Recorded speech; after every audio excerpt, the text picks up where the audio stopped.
3주차 프레즈 발표 시작하겠습니다.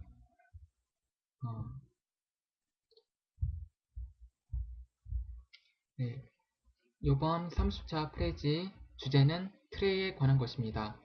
예, 제가 그 전에 트레이에 대해서 아는 지식이 별로 없었습니다. 근데 트레이 하면 이 총이치 부분에서 빠질 수 없는 되게 중요한 부분이라고 생각되어져서 이번 프레즈 발표 때 트레이에 관해서 발표하게 되었습니다. 트레이가 뭔지, 트레이의 정의, 그리고 트레이가 어떻게 쓰여지는지, 트레이의 종류에는 어떤 것이 있는지, 또 트레이가 어떻게 만들어지는지, 그런 여러 가지 부분들, 제가 공부했던 부분들을 이번 프레즈 때 차근차근 풀어서 설명하겠습니다. 시작하겠습니다. 일단 트레이가 뭔지부터 알아보도록 하겠습니다. 저희 이제 치기공사로서 기본적으로 필요한 게 일단 총이체를 만들기 전에 예비 모형이 필요하겠죠. 예비 석고 모형이 필요합니다. 그런 작업 모형들이 필요한데 그런 작업 모형을 얻기 위해선 기본적으로 인상이 떠져야 그 인상체에다가 석고를 부어서 석고 모형을 체득하는 것인데 그런 인상체를 만들 때 사용되어지는 것이 트레이입니다. 보통 치과 의사분들이 이런 트레이를 가지고 환자 구강 안에 인상을 뜹니다. 네, 보시는 것처럼 이 첫 번째 사진이 트레이고요. 그 다음에 이 두 번째가 이제 그 인상 재료, 인상제 페이스트를 이제 환자 구강 내에 이렇게 뿌려주고, 그 다음에 트레이 안에도 이렇게 뿌려줍니다. 그리고 그 트레이를 환자 구강 안에 압착시킵니다. 그리고 몇 분 동안 이렇게 유지시키면 시간이 지나면 굳어져서 나중에 이런 모양의 인상체가 나옵니다. 네. 이렇게 해서 인상체가 얻어지고 그렇게 되면 이제 치위생사분들이 알아서 여기에다가 석고를 부어서 경화시켜서 빼보면 이제 작업 모양이 만들어지고요. 그렇게 해서 우리는 작업 모양에다가 총이체를 만들고 그렇게 해서 보천물을 만들어 가는 것인데 예, 보시는 것처럼 이제 트레이가 이런 목적으로 쓰입니다. 인상체를 얻기 위해서 기본적인 인상체를 만들어서 작업명을 얻어주기 위해 사용되어집니다. 트레이는. 네, 그럼 트레이에는 어떤 종류들이 있는지 알아보도록 하겠습니다. 네, 크게 일반적으로 말해서 두 가지 종류가 있는데 첫 번째 기성 트레이, 아까 보신 것처럼 네, 이게 바로 기성 트레이고요. 예, 기성 트레이. 그 다음에 개인 트레이. 두 번째 종류 개인 트레이. 이렇게 크게 두 가지 종류로 나눠서 볼 수 있습니다. 먼저 기성 트레이에 대해서 말씀드리면 보통 기성 트레이는 어, 이렇게 이름 그대로 먼저 이렇게 만들어져서 이렇게 시중에 판매되는 형식으로 이렇게 돌아가는데 그렇게 기성품으로 판매될 때 여러 가지 크기별로 사이즈가 이렇게 다 다르게 나옵니다. 엑스라지, 라지, 미디엄, 스몰, 엑스 스몰 사이즈 등등 이렇게 여러 가지 사이즈별로 해서 판매가 됩니다. 제가 이렇게 기성 트레이를 처음 본 때가 작년 2학기 때 교정 실습 때였어요. 그때 그 각자 자기 구강 안에 그런 알지네이트로 인상을 떠서 그렇게 나온 인상체에다가 석고를 부어서 굳혀가지고 그런 자기만의 그런 석고 교정 모형을 얻는 실습을 첫 시간에 했었는데 그때 처음으로 기성 트레이를 경험하게 되었습니다. 예, 그게 기성 트레이였다는 걸 알게 되었고 그 다음에 이제 개인 트레이로 넘어가서 개인 트레이는 이제 환자 개개인의 구강 상태에 맞춰져서 만들어지는 이렇게 제작되는 트레이입니다. 그래서 어, 기성 트레이와는 다르게 환자 개개인의 구강 상태에 딱 맞게끔 만들어진 거이기 때문에 아무래도 나중에 총이치나 의치를 시작할 때나 그런 적합성도 훨씬 더 좋고 정확도도 좋고 정밀도도 좋고 안정성도 뛰어납니다. 그래서 개인 트레이의 중요성이 부각되는 것이 아닌가 생각됩니다. 그러면 그런 개인 트레이의 중요성에 대해서 좀 더 자세하게 예를 들어서 설명해 보도록 하겠습니다. 네, 보시는 이 사진이 좀 더 확대해서 보면 이 사진이 알지네이트 인상체입니다. 보시는 바와 같이 이 변연부가 상당히 좀 불규칙하고 좀 잘 안 나왔습니다. 불필요하게 이렇게 두껍고 이렇게 되면 나중에 이 변연부가 총이치 안정성의 생명인데 이렇게 예, 옳지 못하게 나오면 당연히 그런 총이치 환자의 불만이 높아지겠죠. 총이치가 안 맞으니까. 그래서 좀 바르지 못한 예고요. 이 아래 그림이 좋은 예입니다. 이게 바로 이제 개인 트레이를 이용해서 뽑아 나온 그런 최종 기능 인상체입니다. 확연히 다르다는 걸 알 수 있을 겁니다. 변연부를 이렇게 비교해서 보시면 훨씬 더 이렇게 깔끔하고 일정하게 바르게 나왔습니다. 이렇게 되면 나중에 총이치 안정성을 확실하게 얻고 가는 것이기 때문에 총이치 환자의 그런 불만이 있을 수가 없겠죠. 이것이 바로 그런 개인 트레이의 중요성을 보여주는 단적인 예입니다.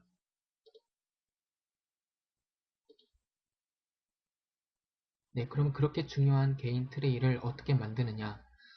여러 가지 방법들이 있습니다. 근데 제일 일반적으로 많이 쓰이는 방법은 이제 자가중합 레진으로 이용한 트레이입니다. 그러면 그 자가중합 레진을 이용한 트레이 만드는 방법, 개인 트레이 만드는 방법에 대해서 그 과정을 설명하도록 하겠습니다.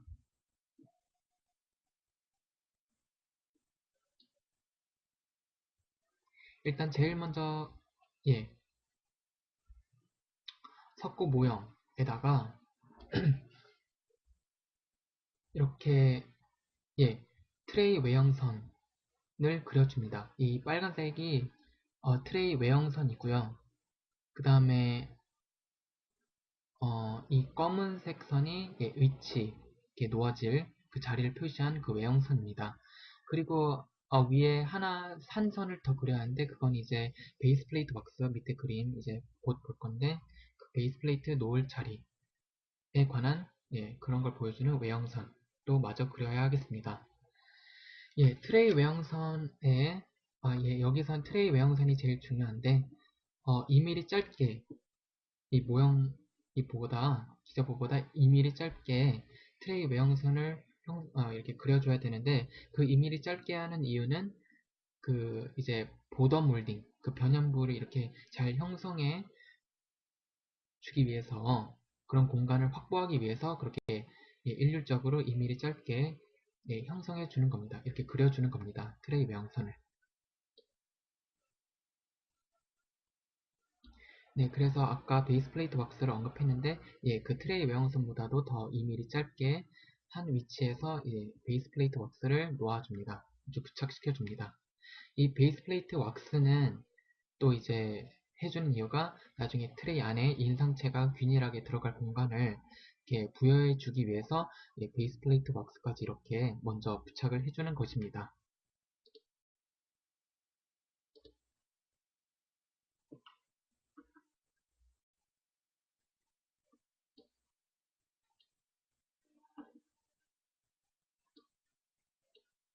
네, 어,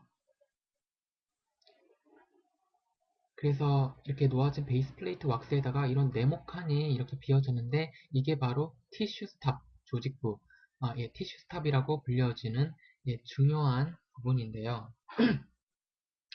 일단 형성하는 방법은 이 구치부, 양쪽 구치부와 이 캐나인부, 견치부에다가 각각 이렇게 일정하게 지름 5mm, 이 직경 5mm가 되게끔 이렇게 조직부 구멍을 이렇게 뚫어줍니다. 형성해줍니다. 이 조직부 티슈 스탑의 기능은 나중에 이제 인상제를 부을 때 그 인상제가 균일하게 들어가 주게끔 그런 공간을 이렇게 유지시키게끔 도와주고요. 그 다음에 그런 트레이와 인상체가 쉽게 분리되지 않도록 도와줍니다. 네, 그리고 인상체가 그 제자리, 그 인상체와 트레이가 제 위치에 있게끔 유지시켜주는 기능도 해줍니다. 그런 의의를 갖고 있습니다. 티슈스탑은. 그렇게 해서 티슈스탑까지 형성해 준 다음에 분리제를 도포하는데 티슈스탑과 왁스가 아닌 나머지 부분에 이렇게 꼼꼼하게 트레이 부분을 분리제를 도포해 줍니다.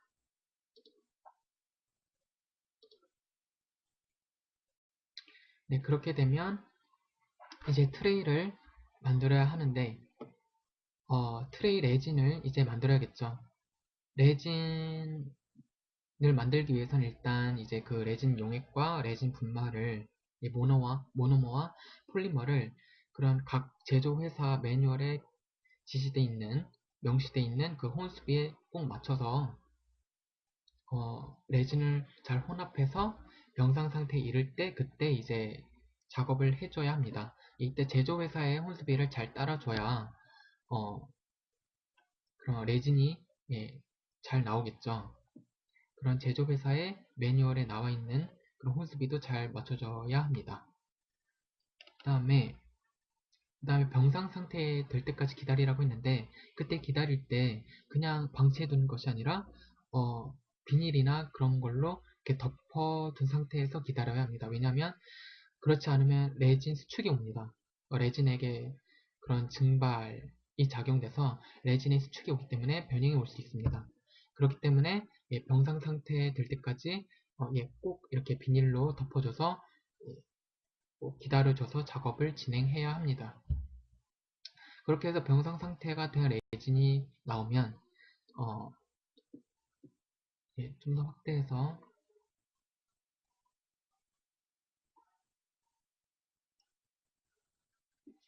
그 병상 상태의 레진을 꺼내서 손가락으로 꾹꾹 눌러주면서 잘 포개줍니다. 모형에다가 이때 그 두께가 일률적이게 3mm가 되게끔 만들어줘야 하는데 왜 3mm냐?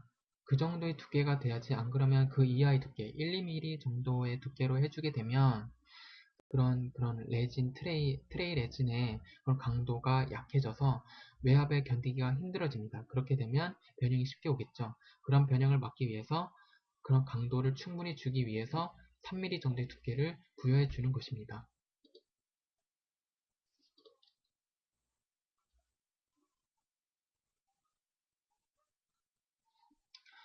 그렇게 해서 레진을 부착하는데 부착할 때 트레이 외형선보다 더 과하게 과잉된 트레이 외형선보다 과잉되게 나오는 그 레진은 따뜻한 조각도로 쉽게 어, 제거를 해줍니다. 그렇게 제거된 레진을 이렇게 모아서 손잡이 모양으로 형성해줍니다. 그 손잡이는 트레이의 손잡이로 쓰여질 것이기 때문에 잘 만들어줘야 하는데 부착하기 전에 이 손잡이를 부착하기 전에 주의할 사항들이 있습니다. 바로 그런 손잡이의 형태와 손잡이의 위치, 방향입니다. 그것이 왜 중요하냐면 나중에 이제 그 트레이를 뺐다 꼈다 하면서 이렇게 시술을 할 때 그런 시술하는 사람들 입장에서 이런 손잡이를 이렇게 잡을 때 잘 잡히고 잘 이렇게 작업이 되지고 그다음에 그런 트레이 레진의 변형이 적어야 하잖아요. 그럴 때 그 손잡이의 그런 형태와 방향이 되게 중요합니다. 그래서 그런 되게 좀 주의할 부분이 있는데 설명하자면 상하게는 그 순측 방향으로 45도 각도로 이렇게 형성해 줘야 되고요. 그런 위치로 되게끔 손잡이를 부착시켜야 되고요. 하하게는 직각으로 형성해 줍니다. 네, 그거를 꼭 지켜야 비치기공사나 아니면 시술자, 그 외의 시술자들 입장에서 수월하게 작업이 진행이 될 수 있습니다.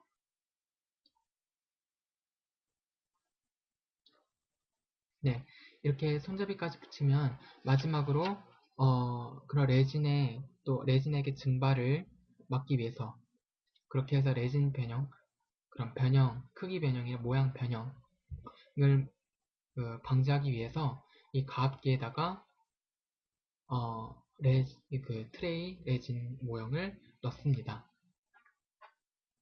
네, 지금 보시는 이 사진은 어, 특정 제조회사 출처의 매뉴얼에 의거해서 어, 이렇게 매겨진 수치입니다.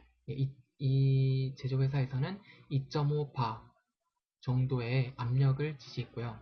이 가압기에 있어서 가압기를 작동하는 데 있어서 2.5바의 정도의 압력을 유지하라고 나와 있었습니다.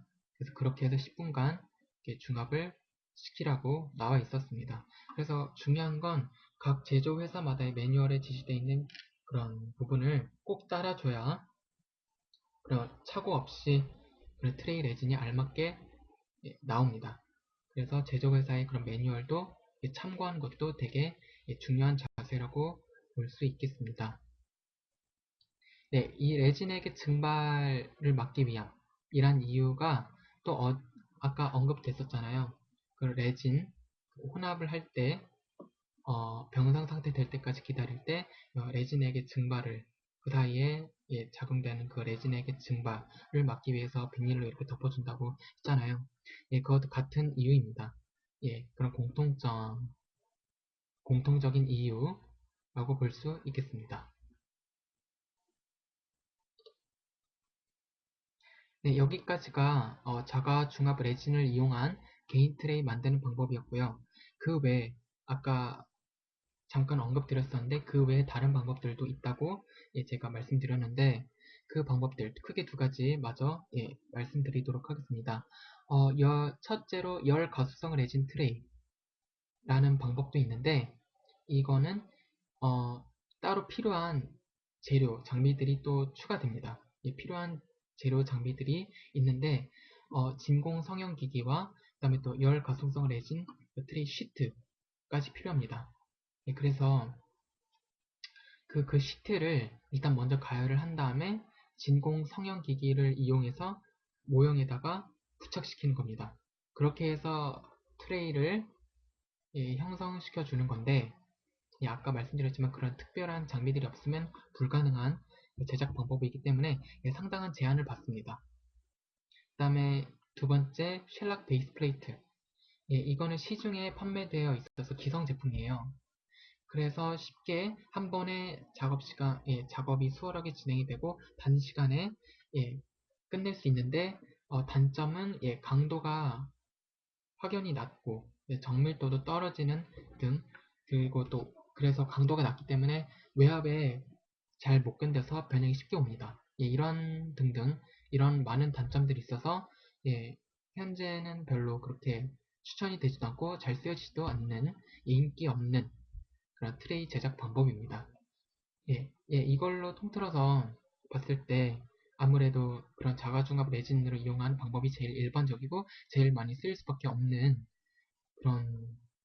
그런 방법이라는 거를 그렇다는 것을 알 수 있습니다.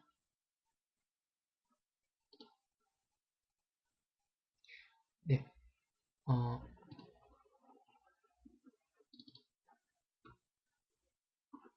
네, 여기까지 트레이에 관한 저의 발표였습니다. 어, 트레이 발표를 하면서 트레이에 관한 개념도 잘 잡힌 것 같고요. 그 다음에 트레이가 어떻게 쓰여지는지, 트레이가 총이치에 가지는 의미가 뭔지, 그래서 트레이의 그 중요성을 확실히 깨달은 것 같습니다. 어, 그래서 이 발표 덕분에 트레이에 관한 중요한 부분들은 절대 쉽게 잊혀지지 않을 것 같고요. 저한테 되게 좋은 공부가 되었습니다. 지금까지 저의 그 프레이즈 발표를 봐주셔서 감사합니다. 이만 마치겠습니다. 감사합니다.